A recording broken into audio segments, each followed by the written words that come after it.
Hi, this is June from De Heimat Country Inn in the Amana Colonies. And today I'm at the Broom and Basket Shop in West Amana, and I met up with Maria Valentine, who is doing some chair caning. So I'm going to have her just explain a little bit about what she's doing. Okay, so I just got this long strand. We use the rattan palm, which is related to the bamboo. And so these are little strips of wood. They come in different widths. And so to determine that, we measure the center of one drilled hole to the center of the next drilled hole on the chair seat. So I determined this is the width we need. So I just took this out of my bucket of water because it has to soak so that it's pliable, so that you can weave with it, because what I have to do here is I'm weaving this seat in, and this is called the 7-step chair caning process. So there's 7 steps from start to finish, and I am kind of doing a few steps at once here. I've been doing this for a while, so typically you do 1 step at a time, but I'm finishing step 4, and then I'm going in and doing 5 and 6 with the diagonals. So what you do is I will start this strand here, and I'll take this end. I'm actually going to start right up here where I see I've got 1 strand across. So what I will need is another strand across this way. So we have 2 that go vertical and then 2 that go horizontal. And then, so we have, let's see, I'll get the little tail up here.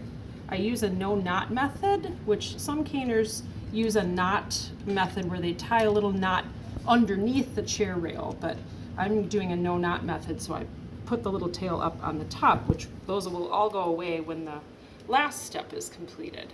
So then I pull this nice and tight, and then I'm going to make sure that I have the right side. There's a right side and a wrong side. This is your wrong side, and then the right side has a little bit of a shiny finish to it. So I will get my long strand here. Then this step 4 is basically where you're weaving. So I'm sticking the end under here, and then I'm going to basically go right underneath the other strand that's here. And if this strand goes over the left side of this pair, then I will go under it. So I will do an opposite of whatever this strand on the top is doing.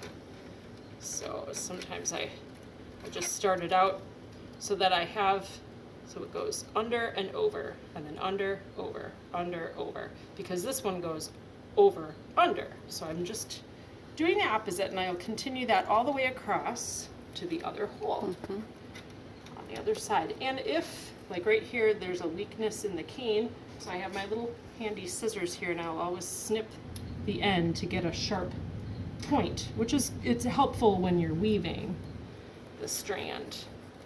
And then I will, and if you're wondering what these pegs are, this holds the tension and the ends into the hole.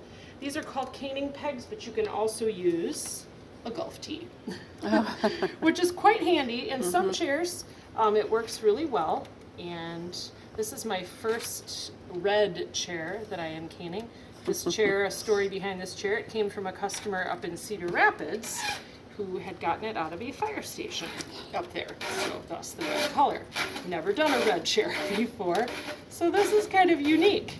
So then I pull it through, and it does make a little squeak because the strands are wet. And if they're not wet enough, I will have a spray bottle handy where I can just spritz everything with water, and that will keep everything pliable so that it doesn't break, because that is probably the caner's most frustrating thing that happens, is the strand will break when you're weaving it and you get almost to the end and then it breaks. And that's frustrating.